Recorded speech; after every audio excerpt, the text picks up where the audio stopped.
மதிப்பிற்குரிய தோழர் பெருந்தலைவர் நல்லகண்ணு ஐயா அவர்கள் ஒரு 100 ஆண்டுகளுக்கு மேலே வாழ்ந்துருக்கிறாங்க. அந்த வாழ்ந்த 100 ஆண்டுகளும் அவங்களுக்கு என்ன பயன் அப்படிங்கிறத யோசிக்காமல் மக்களுக்கும் அவர் எடுத்துக்கிட்ட கொள்கைக்கும் அது சார்ந்தவங்களுக்கும் என்ன பயன் இருக்கணுன்றதை மட்டுமே யோசித்து அதன்படியே வாழ்ந்தவங்க. இப்படிப்பட்ட ஒரு மாபெரும் தலைவர் வாழ்ந்த இந்த காலகட்டத்தில் நானும் வாழ்ந்திருக்கேன்றதே எனக்கு ஒரு பெருமையாக பார்க்குறேன். அவர் மேலே எப்போவுமே ஒரு பெரிய ஈர்ப்பு உண்டு. ஏன்னா அவங்களுடைய பயணம் அந்த மாதிரியானது. சுதந்திர போராட்டத்தில் தொடங்கி அரசியலில் நம்ம நாட்டில் எவ்வளவு பிரச்சனைகள் எவ்வளவு விஷயங்கள்னால் அதுக்கு எல்லாத்துக்கும் குரல் கொடுத்து போராடிக்கிட்டே இருந்தவர். இன்றைக்கி அவருடைய கடைசி மூச்சு வரைக்கும் போராடிய ஒரு மாபெரும் தலைவர். அவருக்கு என் சார்பாகவும் என்னுடைய குடும்பத்தின் சார்பாகவும் என்னுடைய ரசிகர்கள் எல்லார் சார்பாகவும் வீர வணக்கம் செலுத்துறதுக்காக தான் இங்கே வந்தேன். இன்னும் அவங்க பெரிய எல்லார் மனசுலேயும் உயர்ந்து நிற்கிறதுக்கு இன்னும் ஒரு காரணமாக இன்றைக்கி அவங்களுடைய உடலையும் அவங்க மருத்துவக் கல்லூரிக்கு தானம் செஞ்சுட்டு தான் போயிருக்காங்க. இறந்த பிறகும் பயனுடைய ஒரு விஷயத்தை செஞ்சுட்டு போயிருக்காங்கன்றதே ரொம்ப ரொம்ப ரொம்ப இன்ஸ்பைரிங்கான ஒரு மனிதர். அவங்க மறைந்தாலும் அவங்க கொள்கைகளும் அவங்க செய்த விஷயங்களையும் மனசில் என்றைக்கும் நினச்சிட்டு எல்லாருமே இருப்போன்னு நான் நம்புகிறேன். நான் அப்படி இருக்கணும்னு ஆசைப்படுறேன். ஒவ்வொரு பிறப்பும் இந்த பூமிக்கு ஒரு செய்தியை கற்றுக்கொள்ள வருகிறது. ஒவ்வொரு இறப்பும் இந்த பூமிக்கு ஒரு செய்தியை கற்று தந்து போகிறது. தோழர் நல்லகண்ணு அவர்களின் இறப்பு இந்த பூமிக்கு பொது வாழ்க்கைக்கு ஒரு செய்தியை கற்றுத்தந்து போயிருக்கிறது என்றே நான் கருதுகிறேன். பொது வாழ்க்கைக்கு வருகிறவர்கள் சத்தியத்துக்கு கட்டுப்பட்டவர்களாய் தன்னல மறுப்பும் பொதுநல பொறுப்பும் உடையவர்களாய் தியாகத்தின் சின்னங்களாய் மக்களுக்காக வாழ்கிறவர்களாய் இந்த மண்ணுக்காக வாழ்கிறவர்களாய் திகழ வேண்டும் என்ற செய்தியை இந்த மண்ணுக்கு கற்றுத்தந்து போகிறது என்றே கருதுகிறேன்.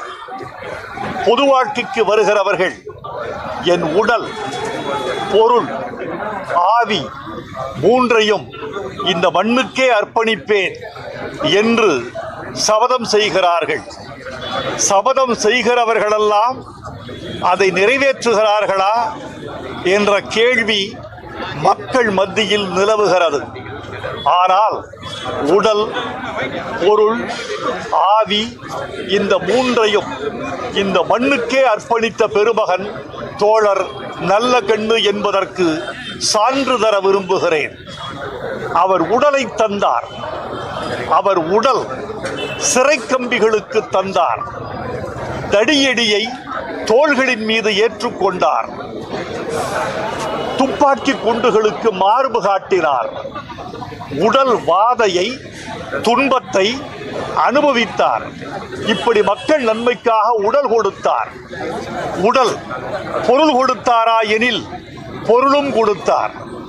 கம்யூனிஸ்ட் கட்சி தனக்கு தனிப்பட்ட முறையில் வழங்கிய 1 கோடி ரூபாயை கட்சிக்கே வழங்கினார்.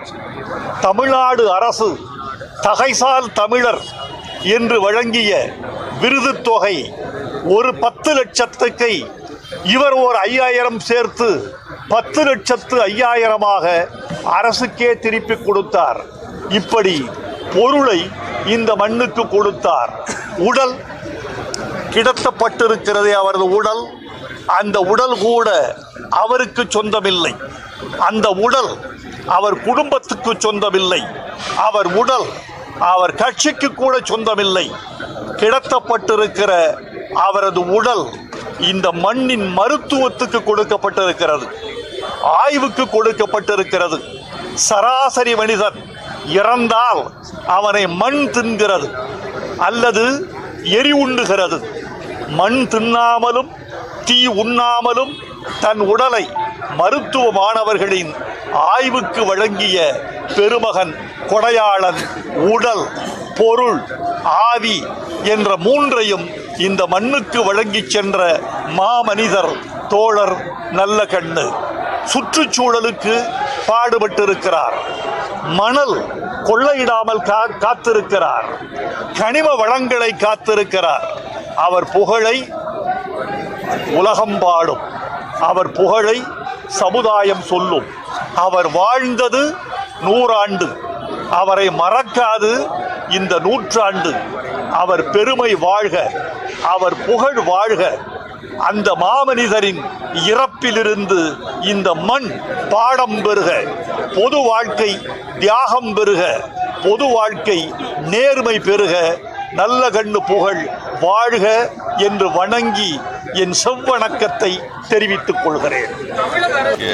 மிக பெருமையோடு நிறைவு செஞ்சுட்டு நம்மளை விட்டு போயிருக்காரு. அவர் இல்லைன்ற துக்கத்தை விட அவர் கடந்து வந்த பாதை, அவர் வாழ்ந்த வாழ்க்கை, மக்களுக்காக அவர் போராடின போராட்டங்கள்லாம் பார்க்கும்போது உண்மையாகவே இந்த கவலை, இந்த வருத்தமெல்லாம் மறைஞ்சு போகுது. அவ்வளவு ஒரு யாருக்கும் அடிபணியாத, யாருக்கும் தலை வணங்காத, எது சரியோ அதில் ரொம்ப ஆணித்தரமாக நின்று மக்களுக்காக போராடின ஒரு பெருந்தலைவர்.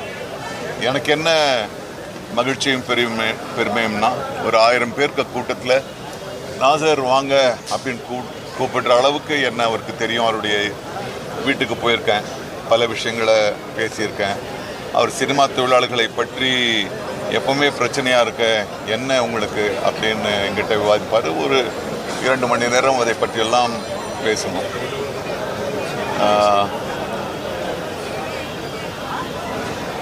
தெரியல, எனக்கு இப்போ இருக்கிற அரசியல், இன்றைக்கு இருக்கிற அரசியலில்